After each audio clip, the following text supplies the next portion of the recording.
The story begins in a certain city. People were going about their everyday routine. A man just came home from work, so he decided to cool off by playing some video games. The next day, as he steps out, heading to work, he immediately has a cardiac arrest and he becomes unconscious. He suddenly wakes up in another world to the sound of voices. He opens his eyes to see a lady standing in front of him and he wonders who she is. The man wonders if he was somehow rushed to the hospital by a good Samaritan and the lady was the nurse on duty. He looks around and he thinks the hospital looks old. A dog starts barking, but it flies across the man's field of vision and the man is surprised to see a flying dog. A maid comes into the room with a tray to tell the lady her tea has been set and the lady thanks the maid. The maid tells the lady her son is cute and the man gets a look at his reflection on her tray. He can't believe he's now a baby and he wonders if he was dreaming. He was born in the 200th year of the summer 4th calendar and he was named Ars Louvent. He was born in Lamberg, which is in the province of Mission.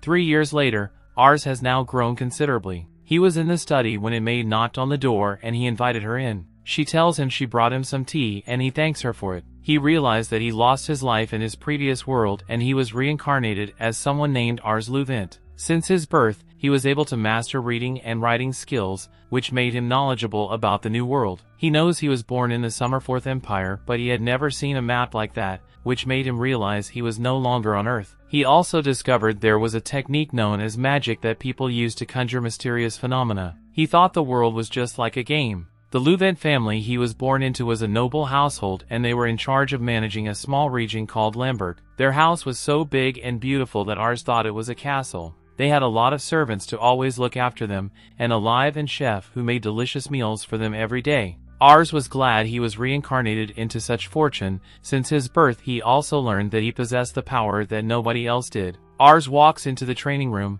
which surprises all the soldiers. He greets them and asks them if he can watch them from the safety of the entrance. The soldiers tell him he'll be fine at such a distance. They are surprised the prince was always coming to the training room at such a young age. They were convinced he would be a great warrior when he grew up. Ars walks over to a master teaching a trainee soldier. The master knocks the trainee down and he scolds him, but the trainee gets back up and decides to have another go. Ars uses his appraisal skill on the trainee to look at his stats. He realizes the trainee has great aptitude in archery, and he figures out that the trainee will be good with bows. The master knows the trainee back and the trainee looks exhausted. Ars approaches Malay the trainee and calls out to him, which surprises Malay because he didn't think Ars knew his name. Ars asks him if he's ever used a bow, but Malay tells him he will never use such a weapon because a real man doesn't shoot his enemies from a safe distance like a wuss. Ars tries suggesting that he may be able to handle a bow very well, and he asks him to try it. Malay chews on his thoughts, but when other soldiers ask him to try it just as Ars suggested, he decides to give it a shot. Malay picks up a bow and arrow, but he confesses that he's never shot one before.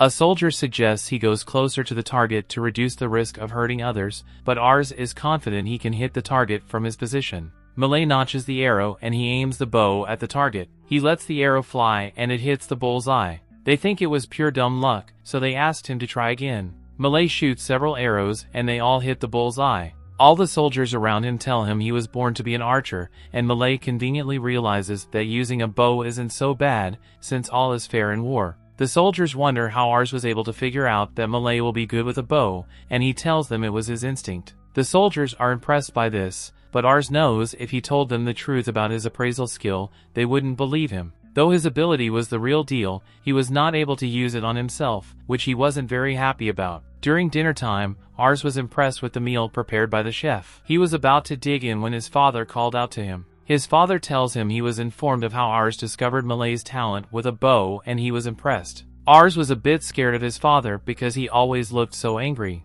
Ars uses his appraisal skill to look at his father's stats. He was impressed that his father was able to rise from a farmer to a noble using his martial arts prowess. His father tells him to hone his instincts because he could become the lord of the land one day. His father was convinced the ability to detect other people's talent would be useful to him in the future. His father offers him his portion of the dinner so he can grow up quicker, and Ars thanks him for that. After that day, Ars studied more about the empire and he realized that the future was a bit vague because the leaders were corrupt, several revolts were coming up amongst the commoners, and various nobles were focusing on autonomy to quell the revolts. Ars feared that the empire might enter an all-out war if things don't change for the better. He couldn't envision himself leading his troops to war, and he wonders if he'll be able to keep the people of Lamberg safe. He wanted to protect them because they were so kind to him. He remembers his father's words about his instincts, and he immediately gets an idea. He wears a costume and he goes out on the streets. He immediately uses his appraisal skills to check out the stats of the people in the town. He is exhausted after using his skill for a long time, and he sits in an alley. A woman suddenly chases a man out of her shop because she doesn't want to sell her goods to him. Ars figures out that the man doesn't look like the people in his town. A boy points at the man, who is a Malcan, and he tries to get his mom to help him, but everyone avoids him because he's filthy. Ars remembers that the Malcan are a group of people that came to Summerforth from across the sea. He knows that most of them were brought in as slaves, so he decides to offer the man his bread. Everyone wonders why the heir to House Louvent is helping Malcan. The man takes the bread and he begins eating with tears rolling down his face. Ars uses his appraisal skill on the man, and he's surprised to see that his stats are almost perfect. He knows that the man can become a great warrior, but the man gets up to leave after thanking him for the bread. Ars chases after him, but the man tells him not to follow him because the people of the town will be angry. Ars asks the man if he'll want to become his retainer, which surprises the man. Ars was planning to use his ability to recruit people with potential so his domain will become stronger. The man thinks Ars just wanted to pretend, but Ars introduces himself and shows him his family crest. The man is surprised, but Ars tells him he wants him to become his retainer because he senses he has a lot of talent, but man wonders how Ars was able to sense that, and they just met, but Ars tells him it's just something he knows. The man tells him he doesn't want to cause him any trouble because people won't like him taking a Malcan as his retainer. Ars tells him not to worry about that because he'll think of something, but the man rejects his offer and walks away. Ars keeps chasing after the man because he knows he may never find someone else with such stats. The man's stomach growls, and Ars decides to use that as leverage. He tells the man they have a chef who can make him a buffet of the food he'll love to eat. The man stops in his tracks and he decides to follow Ars home. Ars takes him home, and he can't believe Ars is truly the son of the Lord. The chef serves them some food, but they serve the man a smaller portion because he's a Malcan. Tell the Malcan to leave their house immediately after his meal, and Ars realizes the prejudice against Malcans runs very deep. He realizes he won't be able to talk the servants out of it, so he decides to share his food with the man, which surprises everyone. The maids decide to serve the man a better dish, and he eats his fill. Ars wonders what Ritsu the Malcan was doing in the village, and Ritsu tells him he was once a member of a band of mercenaries. He tells Ars they disbanded after most of them lost their lives, and he's been wandering ever since. Ars wonders why he didn't join another mercenary group, and Ritsu tells him he wasn't hired because he didn't have any accolades to his name. The servant suggests that it's time for Ritsu to leave, but Ars tells them he brought Ritsu home to make him his retainer. The servants tell him that Lord Raven will disapprove, but Ars takes the matter to him anyway. His father tells him it's unacceptable to make a Malcan his retainer, but Ars tells him they'll waste Ritsu's potential if they throw him out. His father reminds him that Malcans are inferior to them, so no Malcan have any special talent. Ars is disappointed that his father believes the conventional information about Malcans, but he tries to convince him otherwise. He asks his father to test Ritsu if he likes, and his father wonders why he's so sure of his talent. His father remembers he discovered Malay's talent, and he decides to test Ritsu since Ars insists.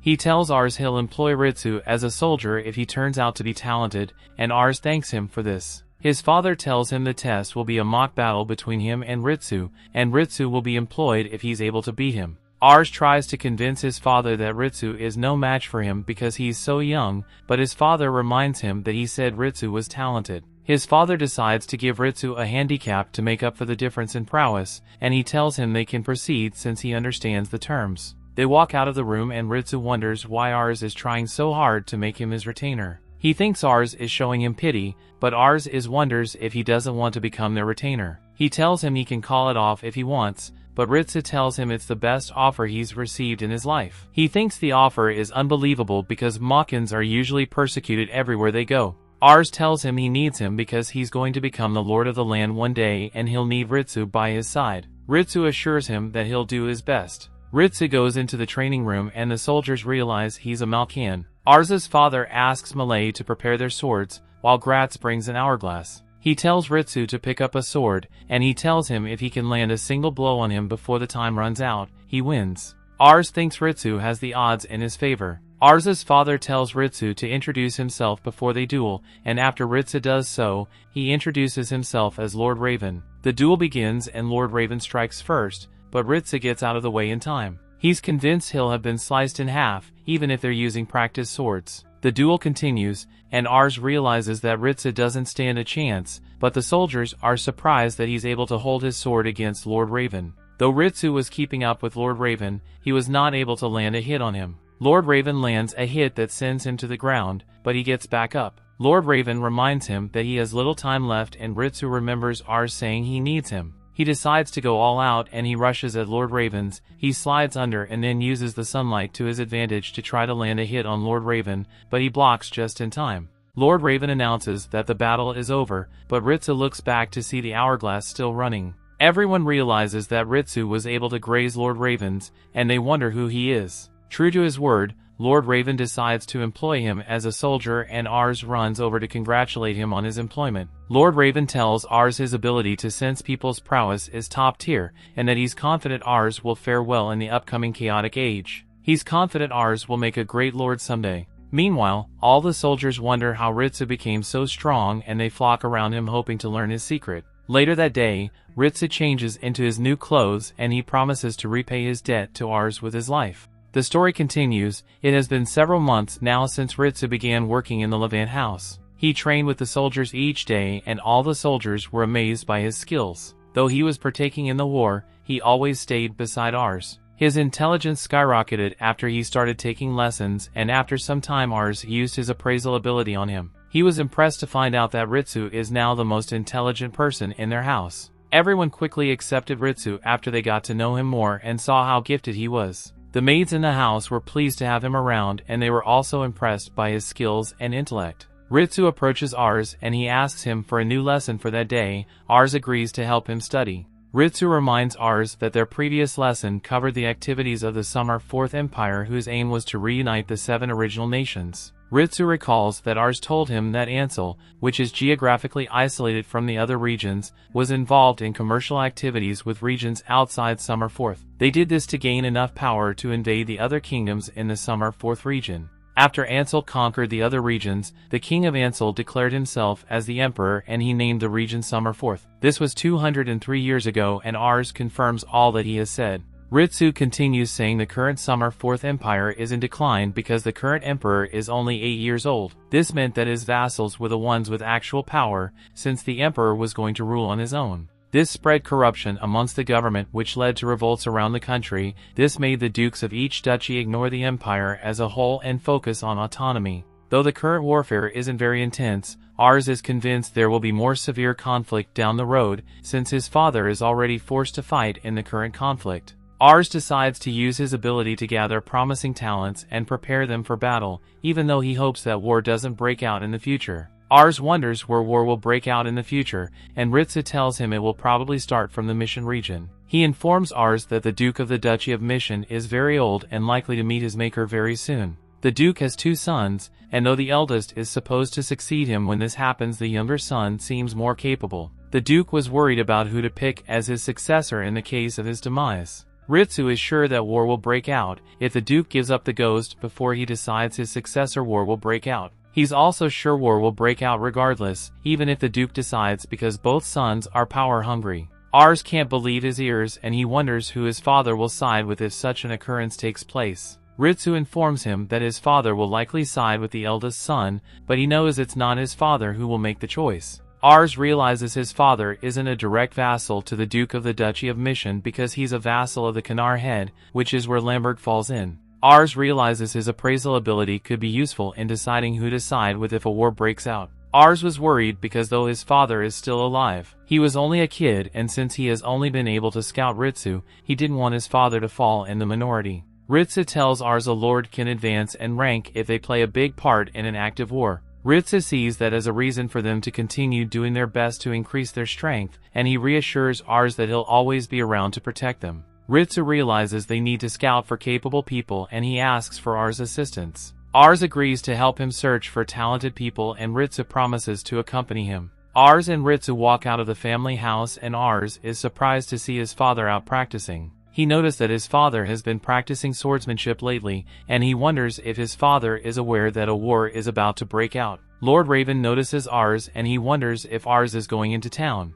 Ars informs him that he's going to look for outstanding talent, and his father advises him to look out for someone good with magic. Ars is surprised by this, but Lord Raven tells him magic will be useful in the upcoming war. Lord Raven isn't very good at magic, and he is aware that many vassals possess magic, but they're not very good at it. Ritsu realizes that there could come a time when such a mage could change the tide of war. Ars remembers a time when he cast magic because his father asked him to. Then he wore a strange tool with a ball of red liquid and he recited a short incantation, but his magic was a sight for sore eyes. After that, his father never allowed him to cast magic again, and Ars made peace with the fact that he has no magic talent. Lord Raven tells he's counting on him to find a person with magic talent, and Ars promises to do his best. They take a horse to go into town, and Ritsu is convinced their strength will increase greatly if they can find someone with enough magic talent to be useful in battle. Ars decides to look for someone with such talent for the sake of the future of his home. They arrive at the fortified city in Kanar, and Ars is surprised by the number of people on the street.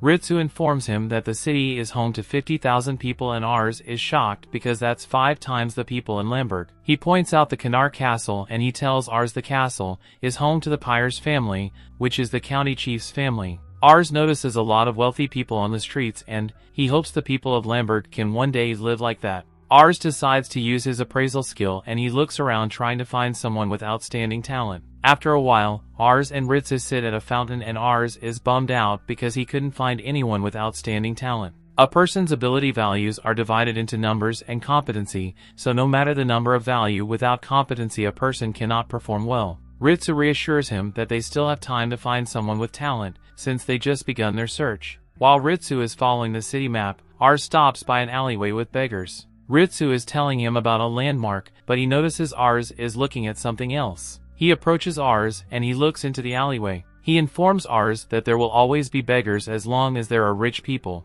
Ritsu acknowledges that saying such a thing is wrong, since Ars saved him from such a life, but he tells Ars they can't do anything for the people. Ars agrees with Ritsu, but he tells Ritsu his perspective of the city has changed after seeing people living in such conditions. He tells Ritsu he wants to make a society where there's no discrimination between the rich and the poor. Though he admits the naivety and his ambitions, he tells Ritsu he believes there's talent in everyone. Ritsu admits that he's proud to serve Ars, which makes Ars very surprised. A strange character who was spying on them walks away. They arrive at the largest market Kanar, and Ars is surprised by how much food he can set his eyes on. A trader tries to convince him to buy a dragon egg so he can have it as a pet. Ars is surprised that dragons exist, and he's even more baffled that they can be domesticated. Ars is taken in by the trader's bargains, and the trader tells him the rare eggs are worth 1 silver coin each, like someone under genjutsu. Ars tells the trader to give him 3 dragon eggs, and he rummages through his bag for money. Ritsu isn't fooled by the trader, and he wonders why the trader sells fakes to people.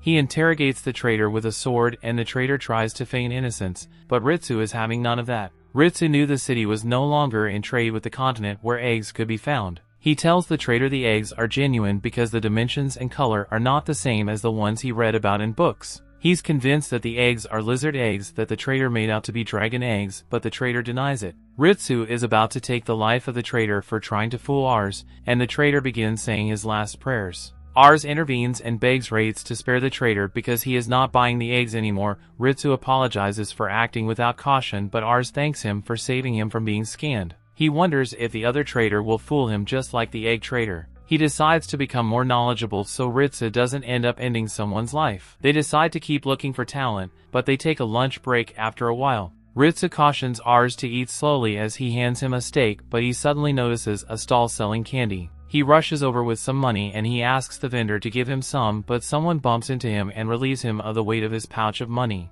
Ars doesn't notice this, and he thinks the person bumped into him by accident because he appeared to be in a hurry. Ritsu informs him that his pouch has been stolen, and he assures him he will catch the thief. He carries Ars on his back and he begins chasing after the thief. The thief was the strange person who was spying on them earlier. Ritsu gets close to the thief and takes off her disguise. The girl runs into an alleyway and Ritsu follows him into the alleyway. The thief is suddenly surrounded by bandits, and the boss beats the little thief for trying to run away. Ars tries to intervene and stop the men from hitting the girl, but the boss is pissed off by his presence. He tries to attack Ars, but Ritsu blocks his attack and counters-attacks him. He takes down the boss and the henchmen decide to attack Ritsu. Ritsu takes them down one after the other and they turn tail and flee.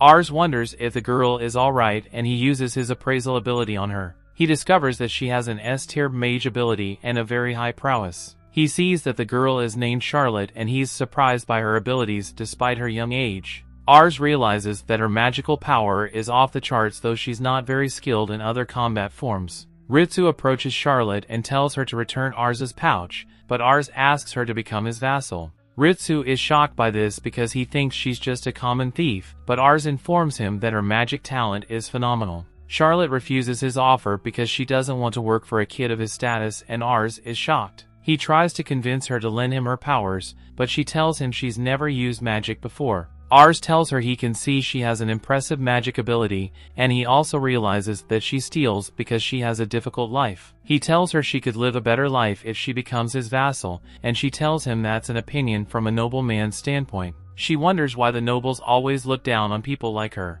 She tells Ars she won't be a tool to protect his luxurious life, but Ars tries to convince her that he's not like other nobles. He tells her his dream is to make a city where people can live with peace of mind and without fear of discrimination. Charlotte tells him she can't wait for him to create such a utopia if he isn't sure of the day. She thinks he's trying to hire her just to make himself look good, so she refuses his offer once again. Ritsu tells her to return the pouch she stole, and she cooperates because she doesn't want to remain in their debt since they saved her. Ars wonders who the men were, and Charlotte tells him they are henchmen of some slave merchants she escaped from. Ars tries to convince her to run farther away, but she tells him she can't, and Ars wonders why. Suddenly several children come running to welcome Charlotte. Ritsu wonders who the kids are, and Charlotte tells them they are orphans living in the alleyway just like her. She tells them she can't just leave the kids like that, so Ars decides to give her his pouch. Later in the day, Ars sits on a bench outside his room. Ritsu tries to convince him to come into the room because it's cold outside, but Ars doesn't move. Ritsu tells Ars he can empathize with Charlotte because he was once like her. He informs Ars that Charlotte has probably suffered at the hands of nobles, and that's why she thinks that all nobles are the same. He reassures Ars that he's different, but Ars tells him he took his privilege for granted. Ars tells Ritsu Charlotte was right about him. Suddenly he sees the orphans running through the streets and calling out to Charlotte. Ars goes out to meet them and they inform him that Charlotte was caught.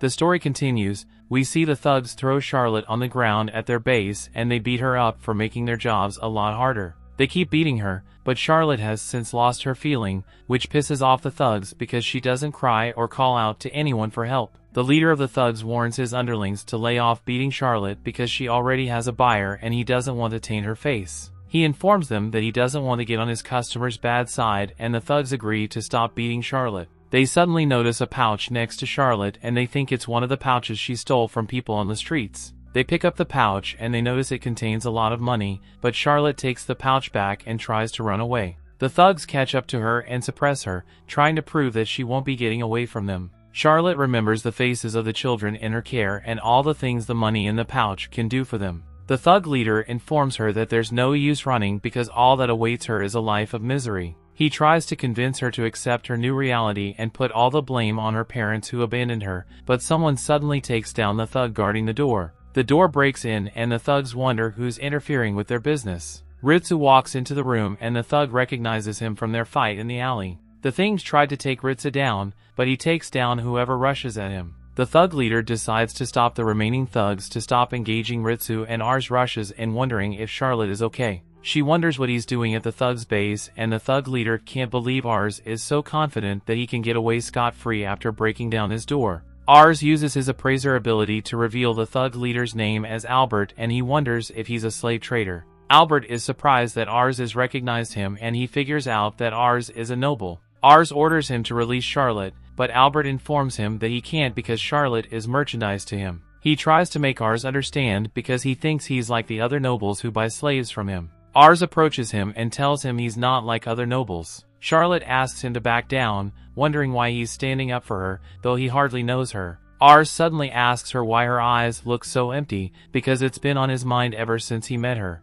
Ars uses his appraisal ability on her and he notices that her ambition score is 1. Albert wonders what Ars is talking about, and Ars explains to him that someone's ambition is the person's hopes for themselves. It represents a desire to improve and hope for the future. Ars explains that Charlotte has given up on her future and that's why her ambition score is just 1. Ars wonders if Albert can imagine anyone sadder than someone who's lost all hope for their future. Albert laughs it off because he knows that Charlotte is a slave and slaves don't have a future. Ars wondered why Albert is laughing when he's supposed to be an adult that protects children's future, but he chose to steal Charlotte's own away from her. He's pissed that Albert still dares to laugh about that because they've taken away Charlotte's ability to decide her future. Charlotte remembers when she sat depressingly in an alleyway, trying to remember the last time she shed tears. She realized that crying doesn't help her solve anything, nor does it improve her probability of survival. Charlotte gave up on her dreams after she realized that people's destinies are determined the moment they are born. Charlotte closed her heart to the world to prevent them from hurting her with their glaring stares and their condescending looks. Charlotte resorted to stealing after realizing that crying is for the weak and that will leave her vulnerable to the world. She decided to focus solely on survival and do her best to do strong so she never had to cry. Charlotte now wonders why her eyes are letting down streams of tears after she vowed never to shed a single tear again. One of the thugs didn't like the tone Ars was using for Albert, and Albert decides to call down more of his underlings. He admits that he gave Ars some leniency because he's a noble, but now he's had enough of his insurance. Charlotte tells Ars to run to safety, but Ars assures her that he'll take care of everything and she'll be okay soon. Ars tells Ritsu to dispose of the thugs, but the thugs hardly give him time to finish his sentence before they rush at him. Ritsu makes quick work of the first thug, asking them if they know the grave offense they've committed. He informs them that the payment for angering Ars is their lives, but they decide to surround him and take him down at once. Once he's only one person, they all rush at him one by one, but he takes them down successively. Albert signals to his mages to take down Ritsu, but he nullifies their magic with his sword and defeats them. Albert is now at a loss of words after realizing that Ritsu is a monster. Charlotte is surprised by how strong Ritsu is, that she has some confidence that they could. Ritsu wonders if Albert is done or if he still has more men to sacrifice for his ego. Albert calls down his secret weapon from upstairs, and the huge thug comes down the stairs, wondering why everyone is so noisy. Albert informs them that the huge thug was once a captain in the Kanar army, but he was kicked out for bad behavior. Charlotte is surprised by how huge the thug is, and she informs Ars that they can't take him down. Ars uses his appraisal ability on the thug and he tells Charlotte to rest easy after going through the thug's features. The huge thug is surprised that the other thugs lost to someone as puny as Ritsu, but Ritsu tells him he can only make fun of them if he succeeds in taking him down. The huge thug promises to take the weight of his head off his body, and he tries to grab at Ritsu, but he only grabs air. He wonders if Ritsu disappeared into thin air, but Ritsu is hanging on a chandelier and he mocks him for being so slow. Ritsu makes the thug eat his boot, and when he recovers he makes him see butterflies with a strong punch to his jaw, which takes him out. Charlotte wonders how Ritsu is so strong while Albert mourns his fallen soldiers. Albert warns that Ars's actions will anger the headman of the Kanar district because he approves of slave trading. Ars is aware of that, so he decides to pay for the purchase of Charlotte. Albert is adamant about taking the money, but Ritsu reminds him that the slave trade is built on trust. Albert wonders what Ritsu is getting at, and Ritsu informs him that if they take Charlotte away without paying, it would ruin his reputation. He suggests that he informs his buyer that someone came up to him with a better piece so they don't have to resort to unethical measures to ensure Charlotte's safety. Albert gives in telling Ritsu to take her, and Ritsu is so glad that Albert is cooperating that they decide to throw him some extra to cover for his troubles. Ars appreciates Ritsu for his effort because things worked out just the way he said they would. Ritsu informs Ars that he's honored as always to be in his service. They both walk over to Charlotte and Ars offers her his hand to help her up so she can go back to her friends who are waiting for her. Charlotte reluctantly agrees, but when they come out of the thug's base, Charlotte informs them that there's somewhere she would like to go before they return home. Charlotte leads them through a thick forest which tires Ars who can't wait till they get to their destination. Charlotte is amused by how vulnerable Ars looks, but after a short distance she announces that they have arrived at their destination. Ars looks up to see a beautiful view of the town from a rock, and Charlotte informs him that that's her secret spot. Whenever she takes in the view from the spot, all the problems that the town presents fade into oblivion. She always goes to the spot to take in the view from time to time just to keep her sanity because she likes the place. Ars wonders why she would share her special spot with him, and Charlotte reminds him about his dream to build a town where underprivileged people are treated just like nobles. She wonders why he has such a dream, and he tells her it's because he likes children, a statement that would land him in jail if he was in his previous life. Charlotte wonders why he's saying that even when he's a child, and Ars remembers images from his last life. He informs her that a child's smile can lift one's spirits when they're down because a child's smile is so full of hope. They both take in the view from Charlotte's special spot one last time. The next day, Ritsu and Ars are hanging out with the children as they play around. The orphans talk about their dreams for their future, and Ars is pleased that the children have hope for what the future may bring. Ars is convinced that happiness holds great power, and the children's smiles can also influence the adults to get excited for the future and try to live a better life. Ars is convinced because that kind of enthusiasm can make a city a better place. Ars stares into the distant horizon, hopeful that he can build a place where children will always have hope. He informs Charlotte that such a responsibility can only fall on the shoulders of the leader of the city. That's why he wants to build a town where people like her can live stable lives. Ars suddenly realizes that he sounds like he's lecturing her, and he apologizes for this. He admits that he was caught up in the moment because he's so passionate about his dreams.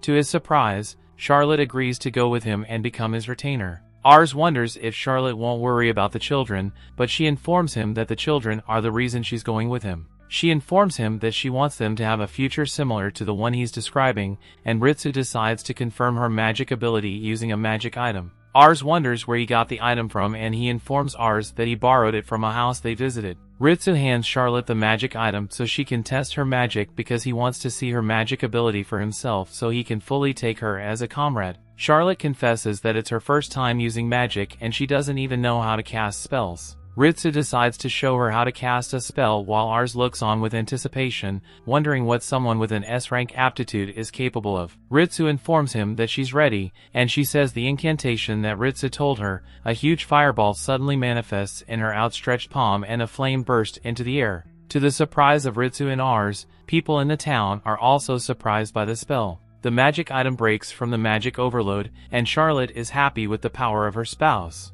Ars is amazed by Charlotte's power, while Ritsu is so dazed by her magic that he barely manages to squeeze out a compliment from his mouth. Charlotte wonders if she'll get food and a place to live once she becomes Ars's retainer. He informs her she'll get all that, including a monthly salary, but she asks him to send her salary to the children because they'll have a hard time getting along without her. She informs him that all she needs is food and a place to live, and Ars promises to give her salary to the orphanage. Ars informs her that he's enthusiastic about her future. Charlotte prostrates and promises to do all she can to make his dream come true. Ars tells her she doesn't have to be so formal, and she decides to do away with it because she's not very good with fancy talk. Ars informs her that they need to head back home since they've gotten what they want and they're running out of money. Charlotte immediately apologizes for stealing their money, and she thanks them for saving her from the thugs. Ars tells her not to worry about it, but Charlotte didn't imagine she would one day be a retainer to someone younger than her. She tells Ritsu she's more interested in Ars's future,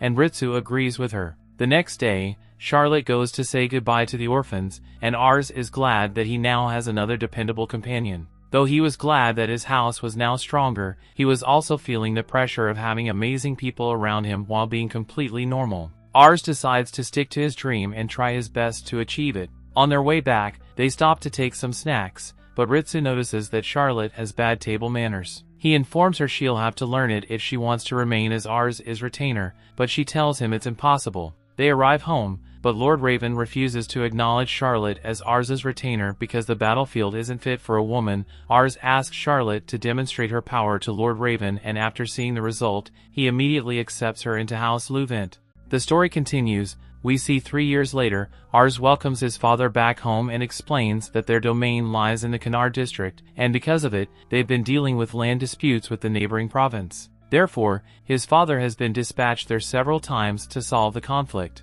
Despite losing some men, everyone's spirits are still high. Ars runs to his father and asks how the battle went. His father explains it was pretty easy to win, especially because Charlotte had the chance to use her magic. He welcomes her and explains that due to her insane magic talent, Charlotte was able to quickly get famous and became one of the most feared mages. She even received the title of Louvent's Lady of Flames and became the pride of his house's mage corps. Ars couldn't even believe that one person talented could make a huge change, but now he realizes how important a skill can be. Suddenly, his mother appears and Ars reveals there's one last news from the past 3 years. He now has a little brother and sister, twins. His father checks on his siblings, noticing how they change every time he gets dispatched. His mother confirms but claims they all look like Ars, which is quite sus. Ars checks his sibling stats and notices how important they will become in the future. Suddenly Ritsu arrives, claiming they could have found more talented people. A family of hunters have moved into their land and the older brothers are getting praised by their skills. Ars decides to check it out the next day and prepares to leave with Ritsu on a horse.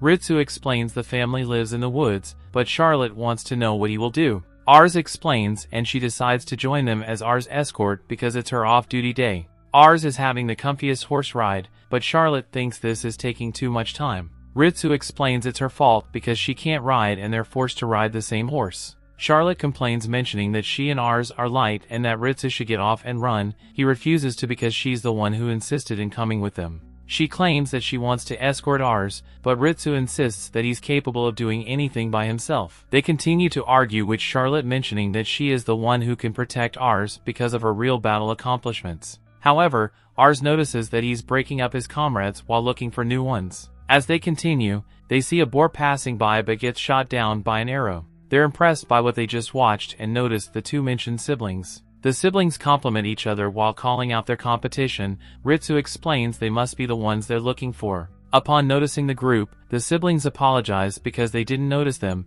and Ars uses his skill to check their stats. They Gatus and Marcus, and realize they're the ones they're looking for. Their prowess is around mid-60s, with Gatus having an A-ranked aptitude for infantry, while Marcus has an A rank for archery. The siblings ask what they're doing there, and Ars tells them that he's here to request something. They take the group to their house and their father gives them a huge meal. The old man apologizes because it isn't much, but Charlotte starts digging in right away. She asks about what kind of meat is that, and Gatus explains it's the boar they caught earlier. He explains they're difficult to catch because they're small and fast, but they're delicious. Ritsu, however, tells her to show some restraint because she's acting as an escort. The siblings' father then asks what Ars wants with them. Ars is direct and mentions he wants Gatus and Marcus to serve as soldiers for his family. Their father gets excited about it and Ars mentions he could tell they're talented. Ritsu adds that Ars is capable of noticing someone's talent, which increases the family happiness. The father mentions how they now can fulfill their dreams to become soldiers. The siblings promise to do their best and he mentions how Ars is a lot more mature than his youngest son Roselle,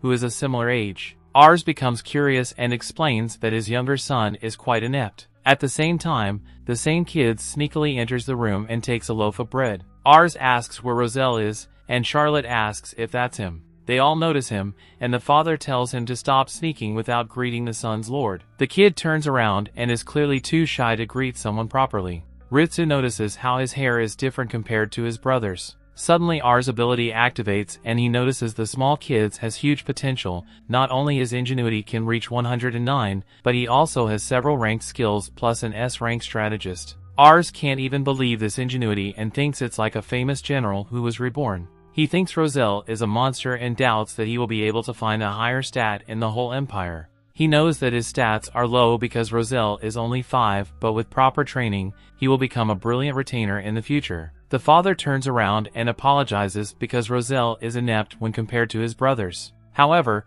Ars mentions right away that he also wants Roselle as his retainer. The family can't believe and the father tries to stop it by mentioning that Roselle will bring trouble. Ars rejects it and personally invites Roselle to join him. Roselle questions himself, but Ars explains he knows that he has talent and asks to join. However, Roselle starts tearing down because he thinks they're just forcing him to fight in the future. He imagines Ars, Ritsu, and Charlotte's scary faces ready to exploit him. Without a second thought, Roselle refuses to because he knows that he will die and runs away. Ars cannot believe he got rejected, but Ritsu mentions he saw this before while looking at Charlotte. The father apologizes and mentions that Roselle probably won't agree because he's frail and timid when compared to his brothers. He explains that his mother passed away 2 years ago and since then Roselle has been isolating himself from everyone. Usually the son of a hunter would be chopping wood and training with a bow by the age of 5. However, due to his lack of skills, he would probably struggle to survive, much less go to war. Yet, Ars tells him that Roselle's talent isn't meant to be a soldier like his brothers because his talents would make him a great strategist. The father is confused but realizes that his son is clever and well-spoken. Ars believes that Roselle's intelligence will help them a lot and decides to get inside and ask him again. Upon getting inside, Roselle grabs his book and crawls against the wall. Ars apologizes for startling him and tries to apologize. He asks if Roselle likes books, who confirms that. He mentions that he only has that book, but his mother used to read it to him all the time. Ars feels bad about it, and Roselle explains that when he's reading, he can forget that he's bad at everything else. Despite feeling bad, Ars approaches him and asks if Roselle wants to visit his family's library. He confirms that they have several books and Roselle can take anything he wants. Roselle, however, tries to refuse because he thinks Ars will guilt-trip them to force him to anything he wants. Ars says no because he thought that Roselle could enjoy reading different books. Since there is no catch, Roselle agrees on the condition that his brothers go with him. Ars agrees and takes the siblings to his house. Upon getting there, Roselle gets scared because a dog licks his face, but he thinks it's a ferocious beast who's going to eat him. Charlotte is tasked to show the older siblings around and introduces her as the captain of the Mage Corps. She's annoyed to do something, but changes her mind when they praise her. Ars then uses this chance to bring Roselle to the library while revealing they have a copy of every book in the Empire. Roselle cannot close his mouth and starts looking at the bookshelves. Ars tells him to feel comfortable and reveals that he will leave for a bit because he still has his daily lessons, but turns out that Ars fell asleep after his classes and panics because he thinks that Roselle has left. He runs back to the library and notices Ritsu taking care of Roselle. Ritsu explains that Roselle was too excited and decided to read as much as possible, but in the end he got tired and fell asleep. Ritsu also reveals that he taught Roselle some words he didn't know and he was quickly able to understand what they mean. Ars' ability activates and cannot believe that Roselle's ingenuity stat rise up by several points within hours. His siblings arrive to take him back home and are confused on how he can enjoy books if he can't even read. Ars is shocked, but they explain that hunters don't need reading skills. Roselle wakes up and Ars asks him how he learned to read. He explains that he remembers his mother reading to him when he was little, so he tried to match what she was saying to the words on the page until he was able to read it. Gatus is confused because Roselle was 3 at the time, but the young kid explains that he remembers everything since he was born. This shocks everyone, especially Ars, who realizes that Roselle is so talented to the point where he learned to read on his own. He cannot let such talent to go waste, but there's a problem: his family. Ritsu proposes that they could let everyone know there's ways to hunt without a bow, which will also give Roselle some confidence. Therefore, Ars visits the hunter family the next day and tells the siblings to use traps instead of bows. They all get confused, but he explains that it's popular in other continents. Gatus doesn't think it will work because Sewer are fast and smart animals and it shouldn't be possible. Ars, however, counters and holds Roselle's hands while mentioning that his real strength is his brain, and if he uses his brain, he will be able to create a trap that will force his father to acknowledge him. Roselle doesn't believe in himself, but his brothers cheer him up by telling they will help him. He decides to try it, and after some days his father is shocked by a strange structure. His sons tell him to look inside, and he cannot believe the amount of sewer inside. They explain that Roselle made the trap and pushed him forward. The kid explains that he knew his father had to do all the hunting if his brothers became soldiers. Therefore, he read about the sewer's behavior and made a trap based on it. The siblings also points to some herbs hanging on some tree, and Roselle explains that baby sewers and nursing mothers hate the smell of it. Therefore, babies and mothers will stay away from the trap this way, preserving the balance with nature, just like his father wants. Upon looking around again, the father turns cold and tells his older sons leave the house and take Roselle with them. He then asks Ars to take care of Roselle. The old man walks away, which makes Roselle feel like he's being hated on. Roselle tries to walk away because he was told to leave, but Ars tells him to return back home because his father must have his reasons. That night, Roselle tells himself that his father hates him because his mother got sick after he was born. Later on she died, and he believes that his family hates him and blames him for her death. That was the reason why he shut himself up on his room. He wishes he wasn't born and starts to try. Suddenly he hears some noise outside. His siblings and father get to the roof, and the brothers try to avoid making noise while thanking his father for raising them. They all share a drink, while his father tells him to thank their mother for it. Gatus then asks why his father was so cold when he spoke to Roselle, despite his efforts to impress him. Yet, the father simply tells the older brothers that Roselle should hate him. He explains that he was too harsh on Roselle and failed to notice his talent because he was focused on what he couldn't do. He thinks of himself as a failure of a father for not seeing his potential. Therefore, he wants Roselle to spend his life in a place where he can shine. The problem is that Roselle is kind like his mother and cares about their family. Therefore the father decided to make Roselle hate and resent him, forcing him to leave. The father starts to cry and begs his sons to support Roselle and not fail like he did. Roselle is listening to their conversation and cries. The next day, Ars and Ritsu come to pick up everyone and Roselle ignores his father, deciding to leave without saying goodbye. His father is sad but decides to focus on cutting some wood. Roselle, however, gets closer and reveals that he could never hate his father. He confirms that he was useless at home, but he will learn under Ars and become a lot useful in the future. He starts crying and asks if they can live together again when that day comes. His father turns around crying and tells his youngest son that he will wait for him. The older siblings turn to Ars and thank him for taking their whole family as retainers. Ars, however, reveals that he only cares about the people who live on his domain and is happy to see their family bond restored. The three siblings then pledge loyalty and promise to become useful in the future. The story continues. We see Ars suggest to Lord Raven that he should lead the next engagement, since he has taken ill, but his father declined his offer. Ars presses on because he knows his father shouldn't be fighting in such a condition, but Lord Raven tells him he has no choice given the state of things. Ars recollects how the governor of Mission passed away a year ago due to illness, and he named his younger son as his successor. The elder brother insisted that the younger brother forged the document, but the younger son had been making a name for himself in battle. This made few retainers begin to believe he should inherit the throne in his brother's place according to their customs. This tore the region of Mission into two factions, with one part supporting the elder brother, while the other factions supported the younger brother. Saints, a neighboring province, took advantage of this division to press on the offensive, which made Ars realize he needs to take to the battlefield after all. An entourage is heading towards Lemberg, and the carriage driver informs his passenger that they'll soon be arriving at their destination. He informs her that they may be delayed because of the rain, but she tells him the rain is a sign that the heavens are smiling upon them. Lord Raven informs Ars that there's something else he should direct his brain power to. Ars looks up at Lord Raven with surprise over his face, and Lord Raven wonders why he's surprised. He reminds him about the betrothal, and Ars wonders when and why a betrothal was arranged behind his back. Lord Raven tells him he can't remember, and he's surprised that he didn't inform Ars. He shows Ars the letter, which arrived a few days ago, and Ars just stares at it totally baffled.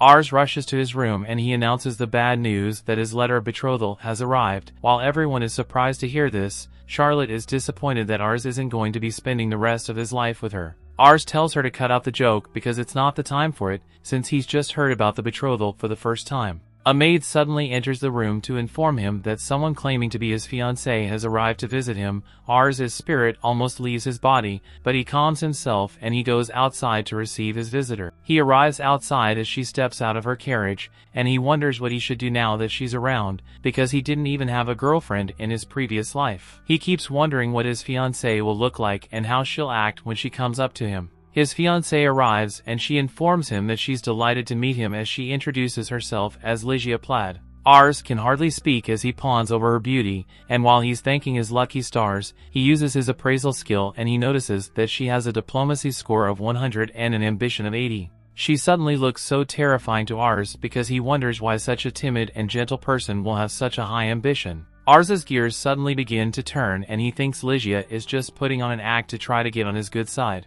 The thought of her deposing him from the throne crosses his mind, and he realizes that he's the only one who can forward her evil plans with his father indisposed. He promises not to let her fool, and Ligia wonders if there's something on her face, since Ars has just been staring at her without saying a word. Her chaperone informs her that Ars is just dumbfounded by her beauty, which makes her blush. Ars can't believe how cute she looks when she blushes. He immediately forgets his promise to stop her evil plans, and he welcomes her and so he can show her around the estate. They enter the estate while everyone is running around, putting things together when Jean, Ligia's chaperone, notices that Ritsu is the Malkan. Ligia is surprised that he doesn't know about Ritsu's exploits on the battlefield, and she tells him not to speak ill about him. She tells him to apologize, and he immediately asks for forgiveness from Ars, but Ars tells him not to worry about it. Ars is surprised that Ligia put Jean in order so quickly, and he begins to have a change of heart towards her. The maids welcome them to the estate with some roses, and Ligia is endeared by their gesture towards her. She commends their hard work in putting the place in order, and she also commends the meal they served during dinner. Ars is explaining how they made the meal, but Ligia notices he has some sauce on his face and she points this out. Ars quickly cleans it off, but he's impressed that Ligia can carry their conversation even when he has zero conversational skills. Ars realizes that he would have been head over heels for Ligia if didn't have his appraisal skills after he goes over her qualities in his head. Ligia informs Ars that she passed through Lemberg on their way there, and she tells the place is wonderful. Ars tells her he would show her around himself if not for the bad weather, and she tells him he'll have the chance to do so. The clouds suddenly clear and Ars wonders if Ligia can control the weather. She tells him she was just watching the clouds from her carriage so she could tell it was passing weather. She asks Ars to show her around while Charlotte and Roselle are peeping at them through a door. Charlotte asks Roselle what he thinks about Ligia, and he tells her she seems nice, but he's scared of her. Charlotte confesses that she feels the same because Ligia seems very dangerous. Ars and Ligia go for a walk, and some citizens recognize Ars, but they don't recognize Ligia. Ars introduces her to them as his betrothed, and they suggest he should throw a party to celebrate it. Ars knows that he can't tell them that Ligia could be a threat to their domain. He hears an argument and he rushes to the scene where a witness informs him that two merchants are arguing over a Magistone order. Ars decides to step in without fail because Ligia will see his incompetence if he fails. Charlotte suddenly comes out of nowhere and she suggests she can end everything with just one hit of her magic, but Ligia stops her. Ligia recognizes her as the famous mage, and she asks for a handshake because she's a fan of Charlotte. Charlotte has no choice but to take a hand, but she notices that Roselle looks disappointed in her. Ligia suggests that she settles the argument, and she asks Ars for a favor if she succeeds. While the men are engaged in a scuffle, she approaches them and tells them such rage can ruin their handsome faces. The men wonder who she is, and she introduces herself as Ars is betrothed. The men are happy that Ars was able to get such a beautiful young lady as his betrothed. She informs the merchant that she would buy the sound Magistone, which was wrongly bought by the supplier, since they can't mine the stones in her country. She offers to exchange the stones for a good price, and she offers the merchant the flame Magistone excess they mine from a volcano in her country at a reasonable price. She tells them it was Ars who came up with the idea, which makes the people glad that he's interested in settling petty disputes. He suggests they write up a contract in future to prevent such disputes, and after the crowd dissipates, Ars thanks Ligia for her brilliant idea. Ligia is just glad that everyone is now settled, but Ars is convinced her level of diplomacy is next level. Later in the day after their outing, Ars apologizes for making Ligia walk so much, but she tells him it was worth it because she gained a lot of knowledge. Charlotte suddenly comes in to tell her that she's not accepted. Even if she can settle the disputes with the merchants, she is still angry with the whole betrothed business, and she tells Ligia not to feel too important. Ligia decides to cash in her favor. She tells him she wants to ask him a question and she pleads with him to answer honestly. She asks him what kind of person he likes, and Ars wonders what kind of question she's asking because he doesn't know what her endgame is. He thinks about avoiding the question wittily, but he realizes that he can't outsmart Ligia, so he decides to answer honestly. He tells her he likes people who speak their minds and hide nothing from him, and she promises to keep that in mind. They eat an extravagant meal for dinner, which was prepared by Ritsu, while Charlotte puts on a magic display which everyone enjoys. Ars was disappointed that he didn't find out what Ligia was up to, so he decided to pick up from where he stopped the next day, since she was staying the night. He is about to sleep when he raises his bed sheet to see Ligia hiding underneath. He tries to scream out, but she shushes him. Ars wonders if she's lost, but she informs him that someone showed her his room, so she slipped out of her to come to his because she wanted to see the surprise on his face when he saw her in his bed. She informs him she wants to have a conversation with him and he pours her some tea. He asks her what she wants to talk about, and she asks him what he thinks about her. Ars is surprised by this question, and she confesses that she can tell someone's feelings even when they try to hide it. She informs Ars that the feeling he had when he first saw her was suspicion. She was fine by this since they just met, but she was surprised that his suspicion grew the longer she conversed with him, which was a weird occurrence. She wondered why he didn't trust her so much to the point that he asked her to tell him her true feelings. Ars is impressed by her observational skills, and he realizes he's made her uneasy for a while, so he decides to answer honestly. He informs her about his appraisal skill, and he tells her she has a higher diplomacy and ambition stat than most people. This made him think she had an ulterior motive because her actions were so calculated. Ars doesn't think Ligia would believe him, but she tells him she believes him because that explains his behavior towards her. She admits that she has a high ambition and Ars wonders what she's aiming for, but she tells him she just wants an amazing man to fall in love with her at first sight. Ars realizes that she had the right ambition since she's a lord's daughter, and he thinks it's less than ideal for her to be betrothed to someone like him, who's in charge of a small domain. Ligia confesses that she can tell what Ars is thinking, and she tells him that she would have broken their engagement if he turned out to be an oath, but she informs him that spending time with him changed her mind and she would be willing to marry him. Ars reiterates that he's a lord of a small domain, and she tells him there's a possibility that his domain can be expanded. Ars tells her that he is just surrounded by people who make his work easier, and she tells him she noticed that he was loved because of how endearing the people were towards her when she introduced herself as his betrothed. She informs him she has come to love him, just like his people love him, and she tells him goodnight as she returns in her room. Ars begins to have a meltdown with the way he responded to Ligia. He's surprised that her ambition was so charming, but he's pleased that she spoke her mind without questioning his skill. Meanwhile, Ligia is disappointed in her lack of etiquette for sneaking into a gentleman's room and then fleeing in embarrassment, but she was glad she was able to tell someone how she truly felt for the first time in her life. The next day, Ligia pondered on the fact that people don't consider others while they struggle to seize power. She wasn't happy that she could sense other people's sentiments until the day she learned that she could escape such an evil world if she married a man with political ability. From that day, she began to appreciate her ability while saying things she didn't mean. Initially, she didn't plan to marry into House Louvent because she wanted a stronger house. She only wanted to make a good impression and form a favorable bond, but she ended up making Ars suspicious of her. She was surprised that he only grew suspicious of her, no matter how many times she flashed her hypnotic smile, and all this while, she couldn't tell what he was thinking. This was until he got her a soul for any blisters she ended up having because she walked so much that day. She realized that he was kind regardless of a person's rank, because of how he treated citizens like his own family members. Ligia longed to be part of such a world where everyone treated each other like family. She was enchanted by Ars because he accepted her after she told him who she was. She was grateful to God for giving her such an ability. She knew that someone would try to hurt Ars because he was so kind, so she decided to remain by his side so no one would be able to get to him. After Ligia left, she began exchanging letters with Ars, who was always nervous to write to her. The war in the region lulled and Lord Raven recovered a little from his illness, which made Ars happy.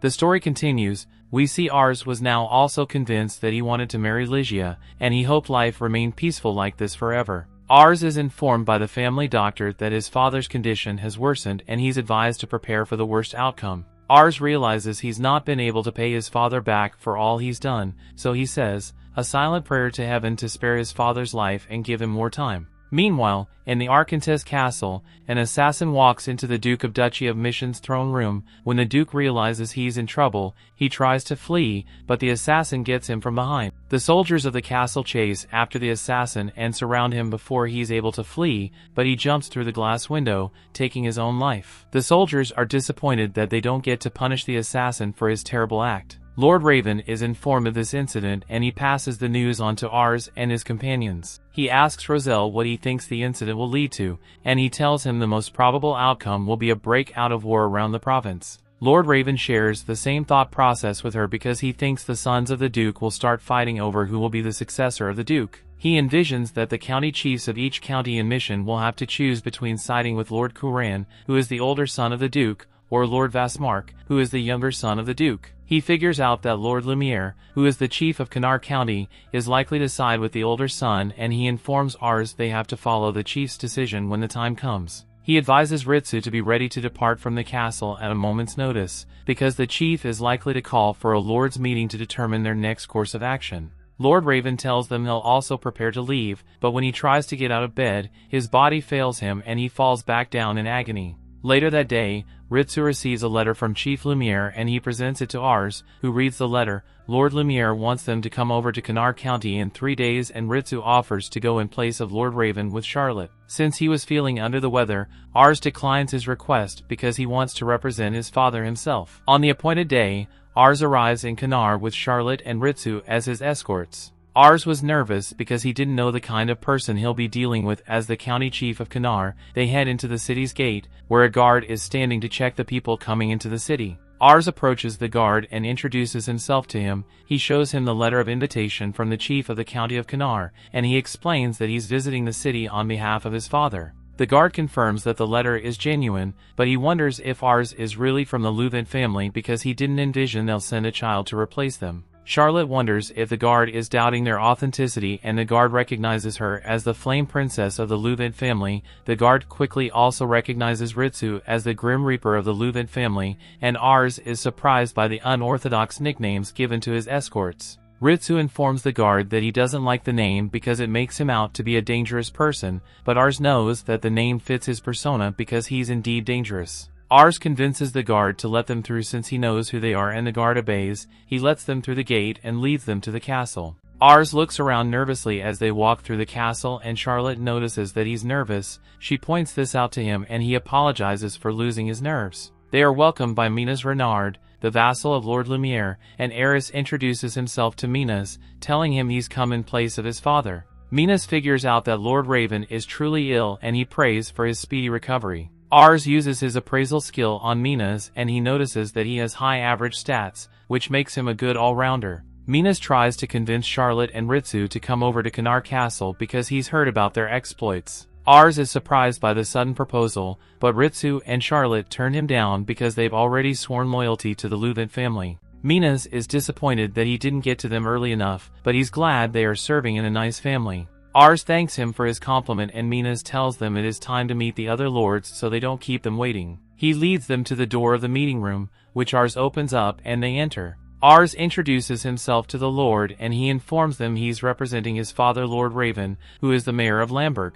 No one says anything in response, so Ars decides to rush over to his seat and sit down before his knees give way under him because of the pressure in the room. He wonders why the lords are silent, and he thinks they don't regard him because he is a child. Kral also recognizes Ars as the son of Lord Raven, and he compliments his greetings. Ars recognized Kral as the Lord of Barony of Khmer, and he remembers that he used to play with him when he was a kid. Ars tells Kral he should be the one giving him his greeting, but Kral is so glad to see that Ars is all grown up, so he offers him some cookies to help him relax. Ars appreciates his gesture, but he notices another lord glaring intently at him, and he gets nervous again. The doors of the room open up, and everyone stands up and bow in reverence as Lord Lumiere, the chief of the county of Kanar, walks in. He thanks everyone for coming, and Ars uses his appraisal skill to check out his statistics. He sees he has a high diplomacy skill value, but he realizes it's not too flashy. He suddenly notices that Minas, the chief's vassal, makes up for whatever the chief lacks, and he concludes that they'll both be able to get the right solution for any problems of the county if they work together. Lord Lumiere apologizes for bringing everyone in on such short notice, but he wanted to pass some information in person.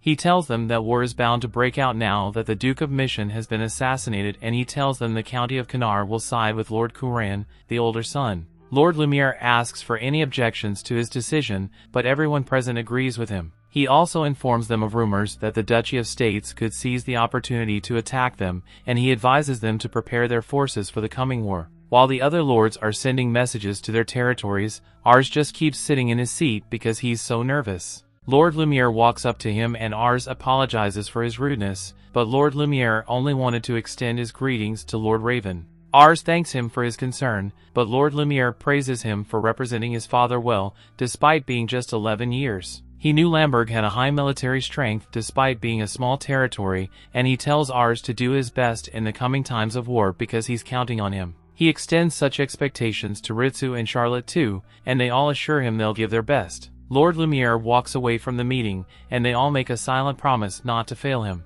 The Lord, who was glaring at Ars earlier, calls out to him and he introduces himself as Lord Hammond. Ars recognizes him as the Lord of Barony of Torbaquista and Lygia's father. Ars wonders why the Lord walked up to him, and the Lord informs him that Lygia has been in a bad mood since she returned because she was dissatisfied with her interactions with him. Though Ars wonders what he did wrong, he apologizes for being the cause of his daughter's foul mood. Lord Hammond asks Ars if he has responded to his daughter's letter, and Ars remembers he wasn't able to write a response because his father fell ill and then the Duke got assassinated, so he hasn't had time to himself. He tells Lord Hammond that he hasn't replied, and the Lord is disappointed to hear that Ars promises to send a reply once he returns home. The Lord realized his daughter liked Ars because she previously behaved without emotion, but recently she had been expressive and obvious. Lord Hammond confesses that he didn't give her enough attention when she was younger after he noticed how smart she was. This made Lygia lonely because he chose to prioritize his work as a lord instead of giving her the attention a child deserves.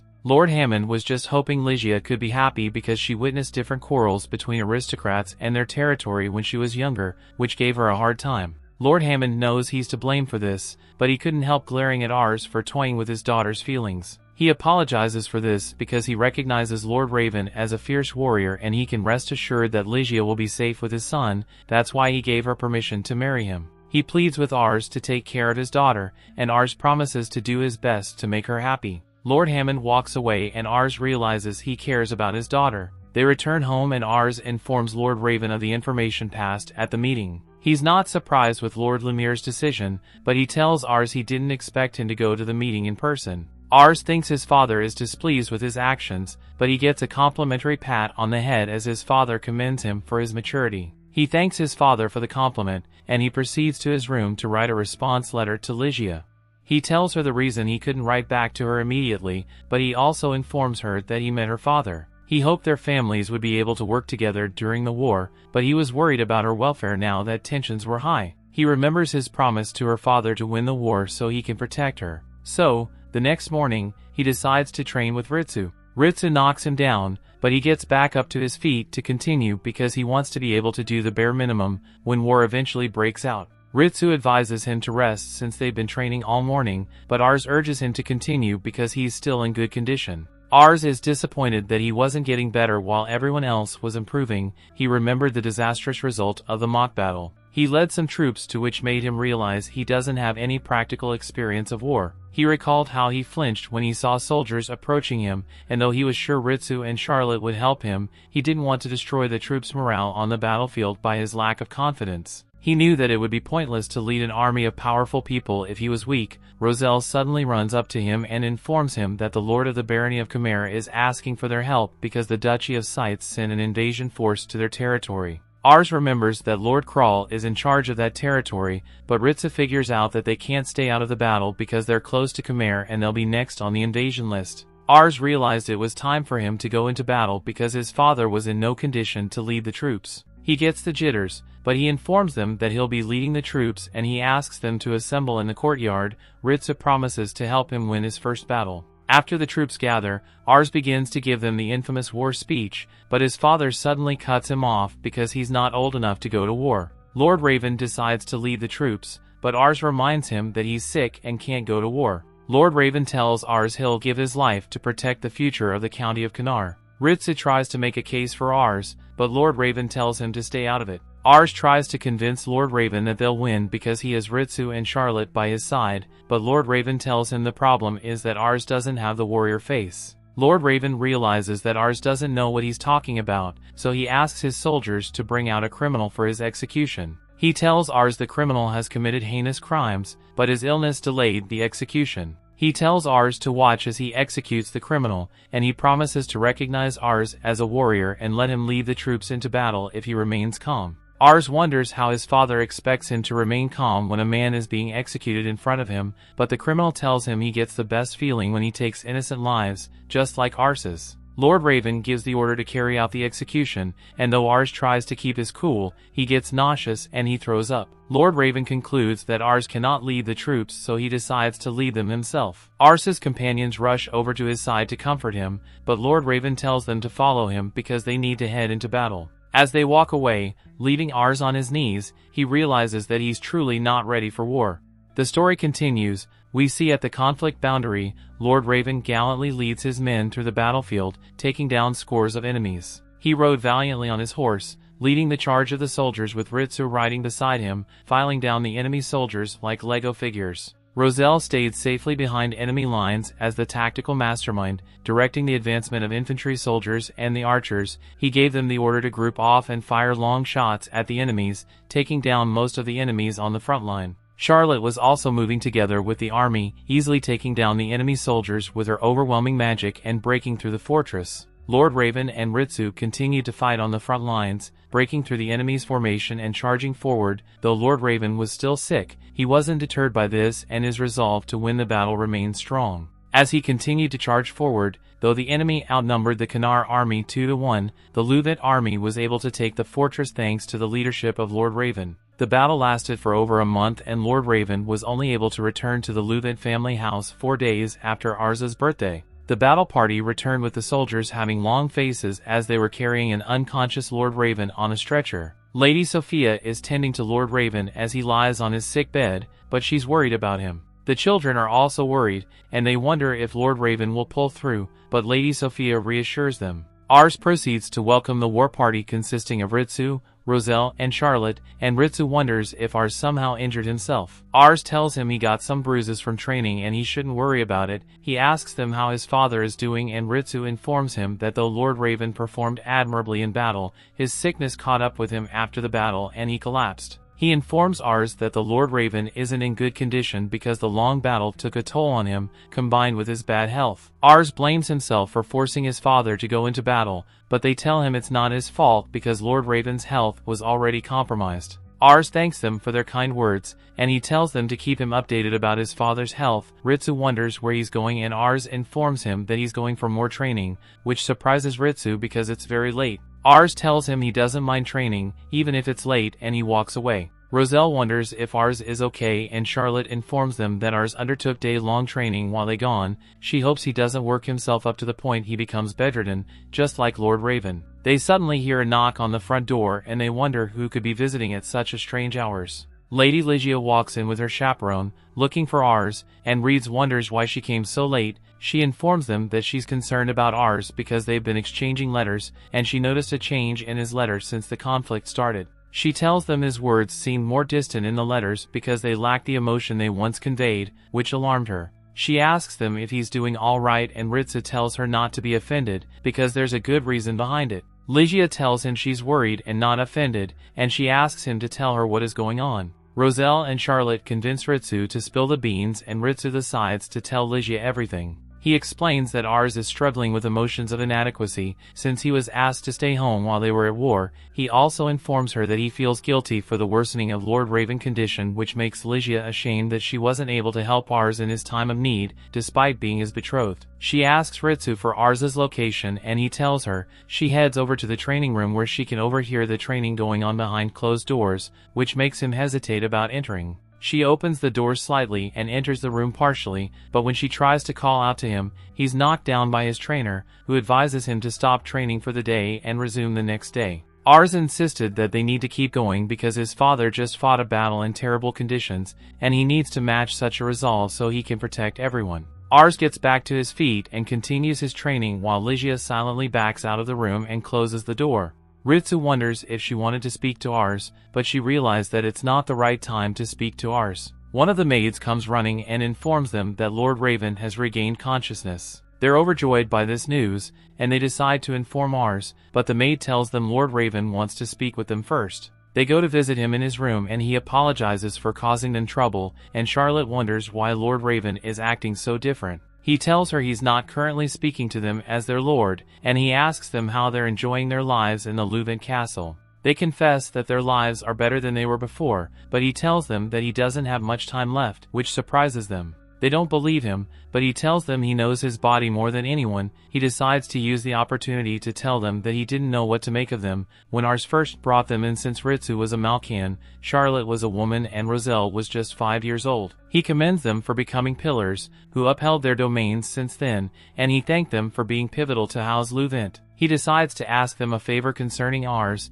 since he's not strong enough for battle, and entrusting him with leadership at such a young age would be catastrophic. Lord Raven regrets not taking Ars to the battlefield himself, and having him witness the harsh realities of the world which he's been protecting him from. He realizes that it's too late to do that now, and he begs the three of them to always support Ars in every way possible. He plays his dad card, commending Ars for being loving, seeing the potential in others, and giving them a chance to prove themselves. Roselle confesses that he wouldn't have been understood by his family if not for Ars, and he promises study more to help Ars as repayment for giving him confidence. Charlotte promises to serve Ars because he gave her life meaning, and she also wants to experience the world Ars strives to build. Ritsu promises to fight anyone standing in Ars's way, even if he has to lose his life doing so. Lord Raven tells him not to speak so lightly of his life, and he asks him to stay alive to protect Ars. They all bow their heads in gratitude as they thank Lord Raven for taking them in despite knowing little about them. Ritsu decides to lay a request to Lord Raven. Lady Ligia is waiting outside the room, and Ritsu suddenly opens the door to inform her that Lord Raven wants to speak to her. Ligia knocks on the door and enters, while the other three leaves the room to Ligia and Lord Raven. Ligia introduces herself to Lord Raven, and though she said they couldn't meet under better circumstances, she's glad she has the opportunity to meet him privately. Lord Raven apologizes to her because she had to see him in such a sad state, and he wonders if she remembers when they first met. Ligia is surprised because she doesn't remember meeting previously Lord Raven, and Lord Raven confesses that he was the one who requested her engagement to Ars. When he first met Ligia, he thought she was very wise despite being so young. He also noticed she was very kind, which made him realize he wanted someone like her to be by Ars's side. Lord Raven tries to convince Ligia even though their family territory is small and Ars could be vulnerable. Ligia knew that Ars's kindness made him vulnerable, but she informs him that he's doing his best to be better than him.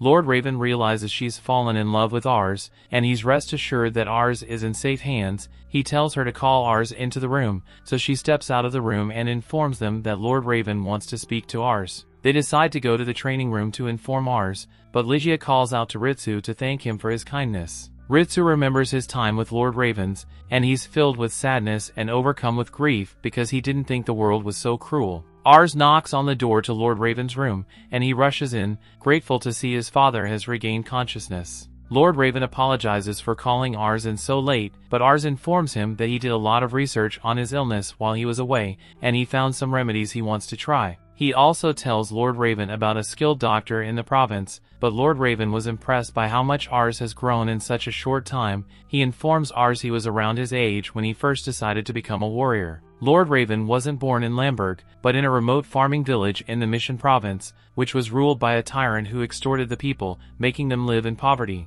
Lord Raven couldn't take that, so he ran away from home and fled to the city when he was 10, and the day he arrived, the governor of Mission was visiting the city. Though Lord Raven's memory of that time was vague, he vividly remembers the grandeur of the governor, which made his heart race.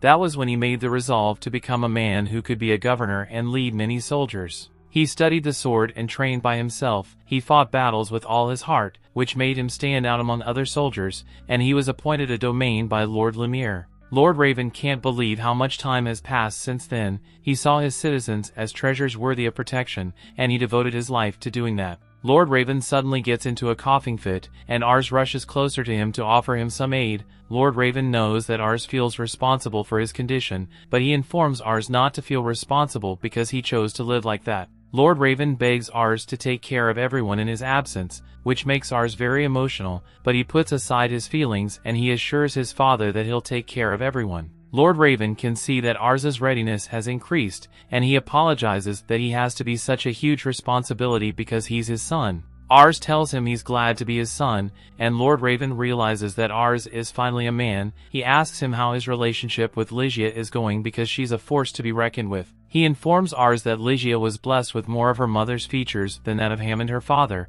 and Ars wonders if he's close to Lord Hammond. Lord Raven recalls when Lord Lumiere asked him to have a mock battle with Hammond when he was just 16. Lord Raven and Ars spent the whole night talking intently to each other, but by the next morning, Lord Raven was no more, which was year 212 of the summer 4th calendar. Lord Raven was put to rest and Ars comforted his siblings' cries and ran as they said their final goodbyes. Ars drops the flower on the pyre in honor of his father, and he tells everyone his father was a great man because he taught him many things. He informs them that he spoke to his father at length the previous night, during which his father entrusted all of them who were citizens of Lamberg to his care. He confesses that he's not as strong as his father, but he sincerely asks them to lend him their aid so he can care for them more than anyone else. This makes the people emotional and they promise to give Ars their support, as they encourage him to do his best as their leader. Charlotte remembers the advice Lord Raven gave her on battlefield. Roselle remembers one night when he stayed up to read, and Lord Raven came around and told him to take in time to grow up. Roselle informed Lord Raven that he was studying to make sure he could be useful to Ars,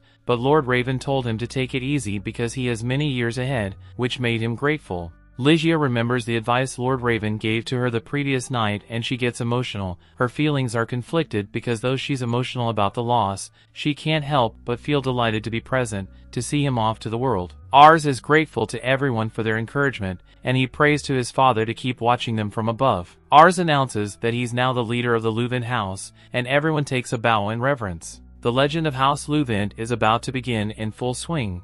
Elsewhere, a mysterious woman overhears some guys talking about the assassination, and she asks the guys to tell her more about it. The story continues. We see 3 months later Ars told his father that everyone has been helping him get used to his lordly duties. Ars knows that he could never measure up to his father, but he promises to do his best in his own way. The lords gather to honor Raven and announce that Ars has taken mantle as the head of House of Louvent. Ars promises to do his best to fill his role, and the other lords are impressed by the confidence in his eyes. Ars is now on equal footing with them, and he gets excited when they say that they expect great things from him. The war between the brothers is really starting now, so Minas informs everyone of the situation. The younger brother holds soldiers and resources in greater number than theirs, and he occupies the capital of Mysian province. The older brother controls the trading city of Sempler, which gives them economic superiority, so the power of the two opposing cities is roughly even. This means that the surrounding districts will play a major role, so Lord Kuran has been trying to secure them.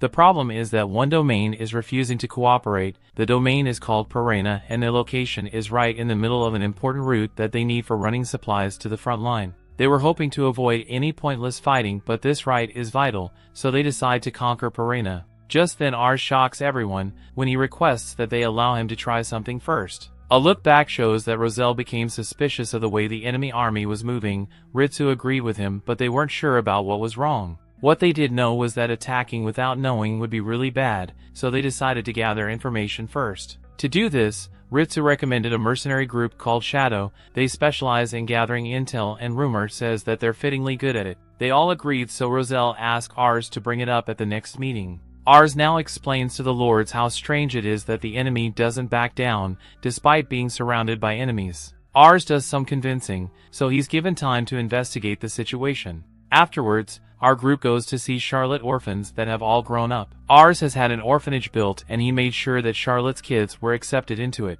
That isn't always, as he asked those that were in charge to take in any homeless kids they could find. Charlotte catches up with the kids, and they tell her all their plans for the future. One wants to join Lumière's army, and another wants to be a farmer. They thank Ars for changing their lives, but he points out that Charlotte also helps by sending most of her salary to them. The kids thank her as well and promise to do their best. Charlotte thought about bringing them all to Lamberg, but she realizes now that leading them here was for the best. Living in a big city provides many opportunities, and children should experience lots of things. Just then Ars is shocked when Ligia appears out of nowhere, and she explains that she came with her father. She then rushed to find Ars when she heard that he was there. Ars has no clue what to do because he was not mentally prepared to face her right now. Ligia is amazed by the orphanage, and she is in awe of how happiness just seems to follow Ars wherever he goes. One of the little parentless kids gets carried away and ruins Ligia's dress, so Ars promises to buy her a new one. Ligia's pretty laid back about it though, and she has to join the kids' game. Her butler wishes she wouldn't,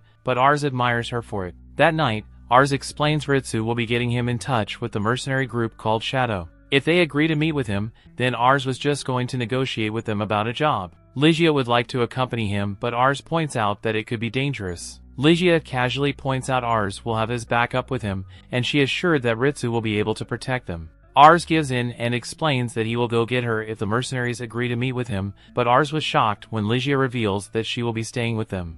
Ligia guiled Ars into letting her stay, so he goes to prepare a room for her. This crazy girl says she wouldn't mind sharing a room, but Ars refuses. Charlotte explains that Ars will be staying in her room, and Ritsu arrives to see the strange moment. Charlotte tells Roselle that he will be joining them, so Ritsu apologizes to his little buddy and leaves. Then next morning the boys are exhausted because Charlotte's constant tossing during the night kept them up. Ritsu arrives to reveal that he has received word from Shadow, and they'll say goodbye to the orphans. The kids point out that they might not be there the next time they visit because they will have achieved their dreams. Our group eventually leaves, and Ars can tell that Charlotte is in a good mood. Ritsu explains that he was able to get into contact with Shadow because of his old mercenary group. Mercenary groups were hand-off jobs to each other because they all have different specialties. His group did frontline battles, but Shadow specializes more in covert operations, intelligence, espionage, and even sometimes assassination. Ars is shocked to hear this and realize it's just how scary Shadow is. Just then Ritsu reveals that he's concerned about something. He has heard that Shadow's old leader stepped down and was replaced by someone pretty young. This person is very competent, and Shadow is now far more capable than it's ever been. That doesn't seem like much of a problem to Ars, so Ritsu goes on to say that the leader only takes jobs that they're interested in. Ars assumes that they would just have to pay a good price, but that isn't the issue. The issue is that they don't know what kind of jobs the leader likes. Lord Lumiere is counting on them, so Ars is determined to get the mercenaries to take the job. They arrive at the bar to meet with the mercenaries, but they are told to leave because they are full. Ars is then amazing when Ritsu says the secret phrase and they're allowed to enter. Everyone stares at them though, so Charlotte asked for permission to roast all of them with the fire spell. Her request is denied, so they just order instead. Ars realizes that the mercenary group specializes in information gathering, so their leader might be watching them right now. Ars tries to use his ability to find the leader, but the others remind him to order. Just then the look of terror appears on Ars's face when he uses his ability on the waitress. Ars doesn't want to give himself away, so he comes the orders and excuses himself to the restroom. When alone, Ars trembles in fear and determines that there must be something wrong with this appraisal skill. He uses it on Ritsu through, and it seems to be working just fine. Ars is this terrified because the waitress had a prowess of 92 and ingenuity of 90. Those are incredible stats, but what's more shocking is that the waitress is actually a 22-year-old man. Just then the guy pulls a knife on Ars and demands to know how Ars knew that he is the leader of Shadow. Ars doesn't answer, but lucky Ritsu appears to save Ars. Ritsu is furious and warns if this guy knows who he is attacking. The guy wonders how Ritsu knew to come to the rescue, and Ars can't figure it out either. Ligia arrives as well and points out that the leader has to accept Ars's job after he treated him so poorly. This guy is defiant as he wonders what they would do if he declined. He doesn't want anyone to know his identity, so he contemplates using all his tricks to eliminate Ars and run away. Ligia puts this guy in his place by pointing out that Ritsu is there so the leader would struggle to just escape with his life. Ars is then in shock as he realizes that they're negotiating without him. The guy still considers declining, so Ligia explains that she holds grudges. This guy mentioned eliminating Ars earlier, so Ligia declares that if he did that, then she would pursue him to the furthest reaches of the world and end him. Ars has never been more terrified of her, and the leader laughs and apologizes for being rude. He still wants to know how Ars knew he was the leader, since he thought that his disguise was perfect. Ars just comes right out and reveals that he is an appraisal skill that allows him to perceive the abilities of others. The guy has a hard time believing this, but he is shocked when Ars calls him Mazak. Ars is then the one to be shocked when the leader says that he threw that name away a long time ago. He goes by the name Pham now, but the fact that Ars knew his original name is proof that he's telling the truth about his ability. Pham agrees to take the job, and he just hopes that he doesn't have to see Ligia get mad again. Ars points out that Pham doesn't even know what the job is, but he explains that he already knows everything he needs to know. He's able to judge someone's character by the people they surround themselves with. In Ars's case, he has a really strong Ritsu by his side and Ligia intimidating beyond her ears, and she also admires Ars a lot. Pham compares doing the job for Ars to betting on a winning horse. Ligia explains that she noticed the face Ars made when they looked at their supposed waitress. She determined that he must have noticed it was the leader, so Ritsu decided to follow him. Ars thanked him for saving his life, and he thinks about how dependable Ligia is. Ars explains the details of the job, so Pham only charges them 1 gold since it's their first time working together. Ars is then surprised to hear that it will only take Pham 5 days to get the information. Pham reminds him that this is his specialty, so Ars can't wait to see what he comes up with.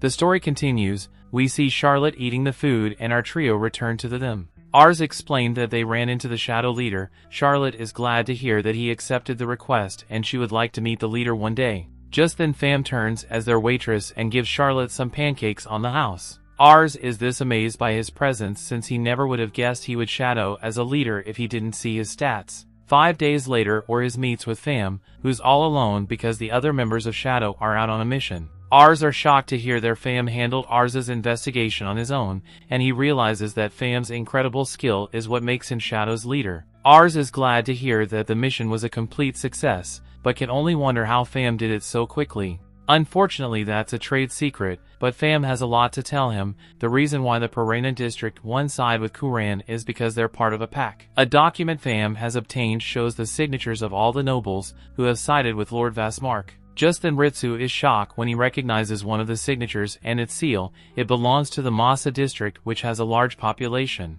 It also has one of the continent's biggest infantries. They will be a powerful ally to whichever side they take, and luckily Masa district has chosen Lord Kuran just like they have. However, their seal being on this document that pledges support the Vasmark means that the Masa district has betrayed them. The problem this brings is that if they invade Perena, then Masa will likely attack them from behind. Pham thinks Perena knew this and realized that siding with Lord Kuran would be a losing prospect. That explains why they won't play along. Ritsu wants to verify that the document is genuine by having Pham explain how he got it, but Pham doesn't share his methods with anyone, even his most trusted allies. Pham does say that he got the document from where the headman lives, so Ritsu apologizes for doubting him. Pham's job is done, so he allows them to take the document, and Ars thinks about how cool he is. Ars prepares to pay him, but Pham says it's not necessary because he treated Ars so poorly before. Pham wants him to consider it an apology and investment into their future, so Ars promises to pay them extra for the next job. Ars and Ritsu then leave to inform Lord Lumiere of Masa's betrayal. Lord Lumiere is shocked by the news, and he realizes that getting Perena on their side will be no easy feat. He tells Minas, show the document to the other lords, and Lumiere thanks Ars for allowing them to avoid a big mistake. Lord Lumiere decides that he needs to consult with Kuran and he would like Ars's help. However, just then Minas says that there is something strange about the pact. The signature and seal of the Masa district is not right. He compares it to the actual seal and signature, and there's a clear difference. All the others are correct, but Masa district's seal and signature on the pact seems to be forged. Perena was deceived into believing that Masa betrayed them, which is the only reason they sided with Vastmark. Minas has a very sharp eye, so Lord Lumiere assures everyone that they can trust that what he says is true. Ars is amazed that Minas has this much skill. His appraisal ability lets him see stats, but it doesn't show him the special skills a person has. Ars doesn't understand why this lie would be pushed so much, since it was bound to be found out eventually. The others assumed that it was to buy time. If they attacked Perena, they would have won, but it would have taken a while as they fought back. All that seems to matter to the people behind the lie is having Perena on their side for the time being. Perena is disposable to them, which means that the real goal must be something called explosion magistones. They're extremely valuable magistones that are only found in Perena and in 3 other districts. When refined, explosion magistones allow for the use of powerful magic and could be used to make even more powerful weapons. Vastmark must be after these stones, and everyone is shocked when Roselle says that this means that attacking Perena is out of the question. If they whittle each other down by attacking, then they will be playing right into Vastmark's hands. Their only real option is to tell Perena the truth and win them over. The problem is that all messengers that have been sent there were all turned away. Sometime later, we see the Ars has gone to meet with the headman of Perena himself. Surprisingly, Ars tells him that he knows about the pact and declares that Lamberg wants a side with Vastmark. Ars acts like he doesn't know that Masa's signature was forged, and tells the headman that Lumiere wants to join Vastmark's side as well. The headman is glad to see that Lamberg is under the control of a competent leader, and states that he will speak to Vastmark himself. He is sure that Lamberg will be accepted onto their side. However, Ars says that he has some questions first. The headman confirms that the pact is genuine by saying that it was given to him directly by Vastmark. Ars points out that Masa headman has been loyal to Kuran and questions why he would betray him now. The headman says that betrayal is normal in a time of war, but Ars still questions where Masa would side with Vastmark since he would leave them surrounded. All this questioning makes the headman realize that this meeting was all a ruse. He demands Ars to be arrested, but Ritsu reveals himself to protect Ars. Ars explains that they're not there to fight, so the headman demands to know why he came.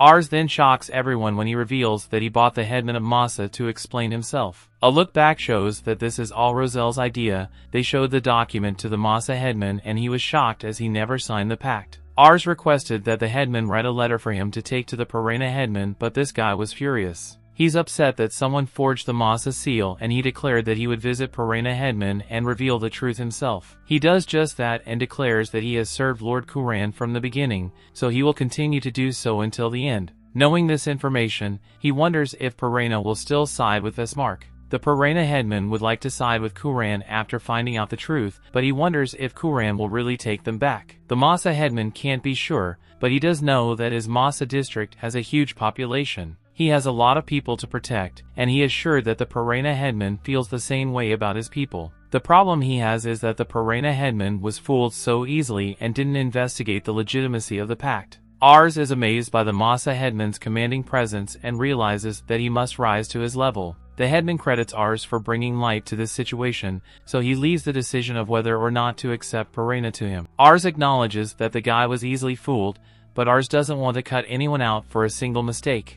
Ars knows that he might be behaving naively, but he's just glad that they could settle things without a fight. Ars then declares that they can be allies, and the Perena headman promises to serve the best he can. There's nothing left to discuss, so Ars thanks Tomasa Headman for coming. The Headman thanks Ars since he was able to see through the enemy's plan and resolve it without bloodshed. He's glad to see that the Canard district has made a fine addition to its leadership. Later, Ars explains all this to his father. Aside from all the good news Ars has learned, the Vestmark did manage to acquire large numbers of explosion magistones from the Perena district. Ritsu and Roselle arrived, and Ars credits them for helping them resolve the issue without anyone getting hurt. Ritsu can tell that there's something on his mind, but Ars just says that he knows what he has to do. The problem is that it will be difficult to accomplish. The headmen he met recently were desperate to protect their people, and Ars wants to become a strong lord just like them. However, without his friends, Ars seems like he would have been powerless in this situation. Ritsu assures him they're saying that he has them and they will always be by his side.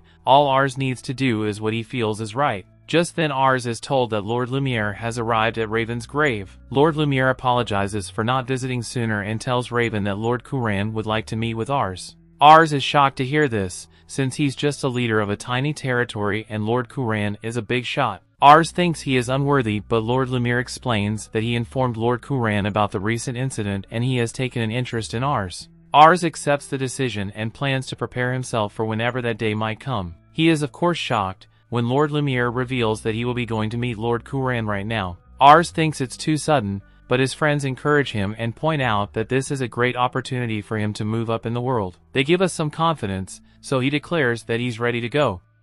The story continues. We see in the Louvent manor, Charlotte was busy picking out her outfit for a party Ars had planned, when Maid had to come and deliver the bad news that everyone has already left to meet Kuran without her. On the carriage ride to meet Kuran, Roselle asked Ritsu if it was really okay for them to leave Charlotte behind like they just did, but he justifies it by saying they need someone to defend Lemberg while they are gone, and besides, Charlotte is bound to forgive them if they bring a present back for her. Right now, Ritsu is more worried about Ars, who has been quaking non-stop since they set out. Ars says he's fine, but he just wasn't expecting to meet Kuran on such short notice. The man could possibly become the next governor of missions, so it's baffling to Ars why he would want to meet a small-town lord like him. Just so that he can be informed, Ars asks Roselle what the occasion as for the party has been invited to. So Roselle explains that Kuran summoned tons of influential nobles from all over the land, which means he's probably trying to raise morale among his supporters by meeting them in person, hearing that there are going to be a lot of important nobles in addition to Kuran.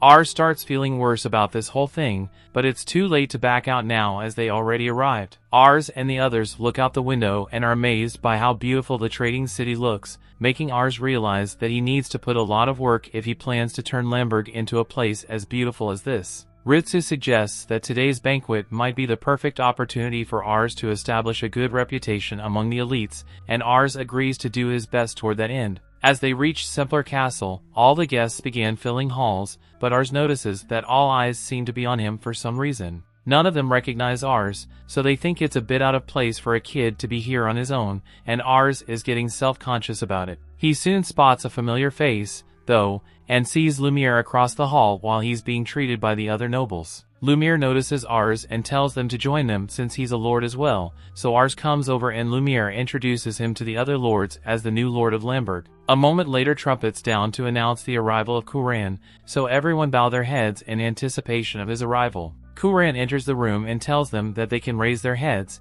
and after finally getting to meet the man himself, the first thing Ars does is take a look at his stats. As expected, he possesses amazing stats befitting a leader, so Ars can understand why Lumiere and the others chose to follow him, but if Kuran is already this amazing, Ars wonders what Vestmark must be like since the rumors always said he was even more amazing than Kuran. Kuran addresses everyone at the party and thanks them all for making an effort to show up. He called them here to inform them that this duchy trade city is currently facing a fire situation as a result of Kuran's father's passing. That is the fact that Vestmark has chosen to wage war on Kuran for the right to succeed their father, even though Kuran is the rightful heir. Unfortunately, the Summerforth Empire missed the part where that's their problem, so they're staying out of the dispute. Over the history of the empire has succumbed to corruption, so Kuran believes that the only way to fix it is through destruction and rebirth, so he vows to win this war and unify all the regions of Mysian, turning it into the new nation of Mysian. This means he wants to make Mysian its own independent nation, but he knows better than anyone that doing that is not going to be an easy feat. However, with the support of everyone here, Kuran is sure that they can accomplish anything because he thinks of them as the brightest and best people he could ask to stand by his side, and there's one person in particular whom he wishes to appreciate for their accomplish. He calls Ars up to the front so that everyone can see him, and Ars is frozen in shock, but with a little nudge from Roselle and Ritsu, he eventually makes his way to the front and introduces himself. Kuran then addresses the crowd and tells them all that Vasmark shamelessly forged documents to trick Perena into siding with him, but Ars was able to see through the plot and helped win Perena back over to their side without any needless fighting. The other nobles can't believe that a child like Ars was able to achieve so much, but Kuran tells him age doesn't matter. What matters is the results you were able to deliver, and right now Ars has more accomplishments than anyone else in this room, so he asked for a round of applause for Ars. Ars graciously accepts the praise, and a while later, after he spends some time meeting all the other lords, Ars is completely wiped out. He goes to the balcony to get some much-needed fresh air. While he's out there, he bumps into Kuran. Kuran wanted to get a chance to talk to Ars in private, and he brings up what he's heard about Ars gathering very capable vassals. It's not often that he hears Lumiere speak so highly of someone. It would seem that Ars is not only quite smart but also possesses a good eye for talented people. So he wants to ask Ars an honest question. He just got to meet everyone that serves on the Kuran, so Kuran wants to know what he thinks of them. Ars and appraised them when he first met everyone, but if he's being honest, all their abilities pretty mid, but he doesn't know if he can just tell Kuran that. Kuran asked for an honest answer though, so Ars tells him that he didn't see anyone that was particularly amazing out there. So Kuran asks Ars if he believes his own vassals are better than Kuran's, and Ars respectfully tells him that the people he has have more talent than all of Kuran's people combined. Ars thought Kuran might get mad, but he actually appreciates Ars' honest opinion and says he knows that even though his vassals are definitely good and focused people, they aren't exactly top of the line. It just makes him realize that it is going to be incredibly difficult to win the war with the resources he has on hand right now. There are a lot of smart and talented people over on Vasmark's side, so while Kuran may have more military power and money than they do, that won't mean much if the ones leading the war efforts are incompetent. That's why he was extremely relieved to hear the work Ars did, because it makes him glad to see that there's new talent on the rise. His high hopes for Ars, and even tells him that if he proves himself in battle, he will be rewarded with a promotion to the new Lord of Kanar. Ars can't believe what he is hearing and asks what would happen to Lumiere if Kuran makes Ars the new Lord of Kanar, but Kuran always planned on giving Lumiere a much bigger plot of land, since he's one of the few vassals that Kuran can rely on. Also, before Kuran leaves, he asks Ars if he would be willing to hand over his vassals, but of course Ars isn't going to do that, so he flat out rejects the idea. Kuran already knew that Ars wouldn't agree to a brazen request like that, but he still does want the input of Ars and his vassals to be wants Ars to join him as war council. He also wants Ars to find some talented people for him, so that he won't have to rely solely on the mediocre skills of the majority of his vassals. That was only had to say, so Kuran leaves Ars, who plans on living up to the expectations that Kuran has for him. Meanwhile, over in Castle Arkantes, Vasmark is informed that his deception has been discovered, so Perena has cut ties with him. He's a bit disappointed that Perena didn't end up fighting Lumiere, but it's not a huge deal since his vassals tell him that they already gathered a large number of explosive manifestos from Perena. So even if the war were to start immediately, Kuran wouldn't stand a chance. He doesn't have any talented vassals by his side, and on top of that, there are no talented soldiers besides Kuran. While Vasmark's army is full of skilled and powerful men, they believe the chances of that Vasmark losing are very slim. However, extremely slim isn't good enough for Vasmark. He only fights battles that he knows he will win for sure, so he needs them to make sure that there is no chance that they will lose. By the way, he asked one of his vassals if they know where the woman named Muriel does, but he has no idea, and frankly, he thinks it would be a bad idea to hire her. While since she may be a talented woman, she's nothing more than an alcoholic now, so Vasmark agrees not to go looking for her, but he hopes that no one else goes after her either.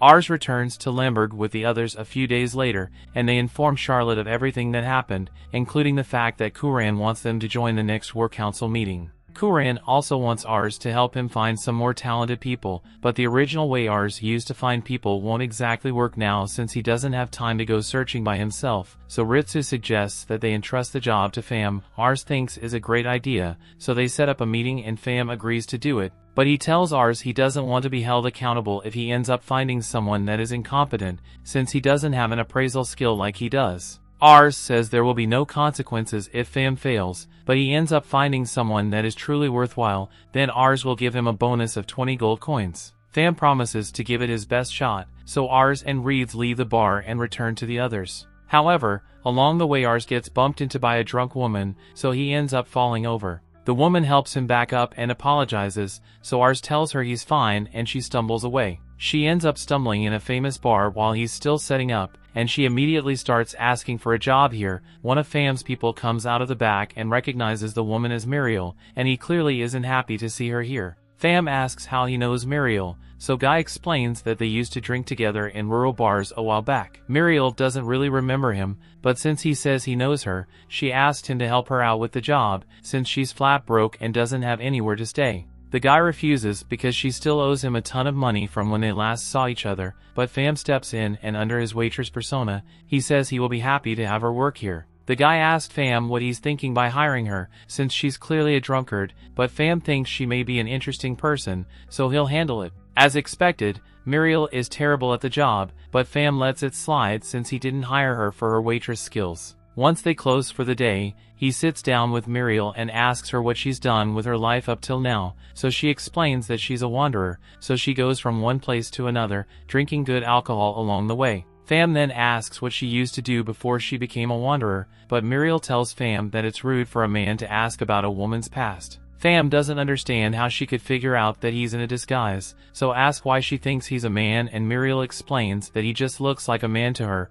although she doesn't mind that he enjoys cross-dressing, that he's pretty cute. She'll tell them a little about her story. She and her stupid brother both used to work for an old man, but she's heard rumors that the old man is dead now, so she's quite sad about it. Pham asks what the old man was like, so Muriel begins talking about how he could be a bit scattering at times, but he was a really interesting person nonetheless. He believed in her and her brother, even though they were poor, and his name was Amador Salamakia. That's the name of the former Duke of Missions, the father of Kuran and Vasmark. So the guy thinks she must be lying, but Pham keeps listening and believes that she isn't lying. He tells her he has a better job for her. That same day Pham sends a letter to Ars, telling him that he has found a talented person for him, and Ars is surprised by how quickly Pham was able to complete the job, and he already sent the woman over. So, everyone heads the front door to meet her. Ritsu opens the door and Pham greets them, saying he has brought the woman, so he introduces Muriel to Ars. Ars recognizes her as the one who bumped into him earlier, but Muriel has already forgotten all about him. She was intrigued when Pham told her about the job here, so she asks if Ars is willing to hire her, and after taking a look at her stats, Ars is terrified by what he sees because she's an absolute genius. That brings the episode to an end. Thanks for watching. Want next part? Subscribe the channel and turn on notification bell.